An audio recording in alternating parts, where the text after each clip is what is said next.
অনেকের কাছেই দিদি হিসেবে পরিচিত মমতা বন্দ্যোপাধ্যায়। ২০১১ সাল থেকে পশ্চিমবঙ্গের মুখ্যমন্ত্রী তিনি। তবে এবার আর জিততে পারল না তার দল তৃণমূল কংগ্রেস বা টিএমসি।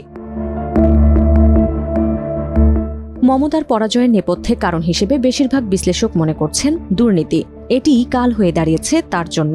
প্রাথমিক শিক্ষক নিয়োগে ব্যাপক স্বজনপ্রীতি, ইস্টার্ন কোল ফিল্ডস লিমিটেডের আসানসোল দুর্গাপুর শিল্পাঞ্চল থেকে অবৈধভাবে কয়লা খনন ও পাচারের অভিযোগ, ভারত বাংলাদেশ সীমান্ত দিয়ে গরু পাচার সহ বিভিন্ন দুর্নীতিতে অভিযুক্ত এই দলটি। তবে কেউ কেউ বলছেন তৃণমূলের দীর্ঘ শাসনে ক্লান্ত পশ্চিমবঙ্গের মানুষ।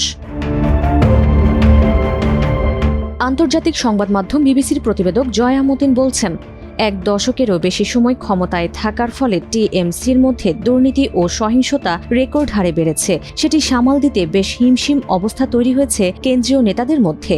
অবস্থা এতটা বেগতিক হয়েছে যে খোদ নিজের আসন ভবানীপুরেও পরাজিত মমতা। বিবিসির এই প্রতিবেদক আরও বলেন, মমতার এই পরাজয় বাংলায় এক ঐতিহাসিক রাজনৈতিক পরিবর্তনের সূচনা করবে এবং সম্ভবত একটি যুগের অবসান ঘটাবে। তৃণমূলের অভিযোগ, বিজেপি কৌশল খাটিয়ে এবার দখল করে নিয়েছে পশ্চিমবঙ্গ। এসআইআর বা বিশেষ নিবিড় সংশোধন করে পশ্চিমবঙ্গের ভোটার তালিকা থেকে প্রায় ৯১ লাখ নাম বাদ দেওয়া হয়েছে। এসআইআর এর আগে রাজ্যটিতে ভোটার ছিল ৭,৬৬ লাখ। এখন এই সংখ্যা ৬,৭৭ লাখ।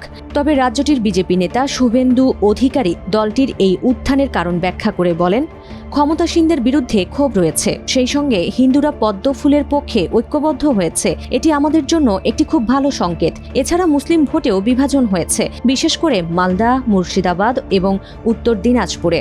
লেখক, সাংবাদিক ও রাজনৈতিক বিশ্লেষক শুভ কিবরিয়াও মনে করেন, দুর্নীতি ইস্যু এবার তৃণমূলকে ভোটের মাঠে পিছিয়েছে। এসব নিয়ে তৃণমূলের কার্যকর ব্যবস্থার অভাবে জন অসন্তোষ বেড়েছে, যা নির্বাচনে প্রভাব ফেলেছে। মমতা বন্দ্যোপাধ্যায়ের জন্য এই নির্বাচন ছিল বাঁচা মরার লড়াই। জীবনের সবচেয়ে কঠিন পরীক্ষায় পরাজিত হয়ে এবার হয়তো টিকে থাকায় দায় হবে তার দল টিএমসির জন্য।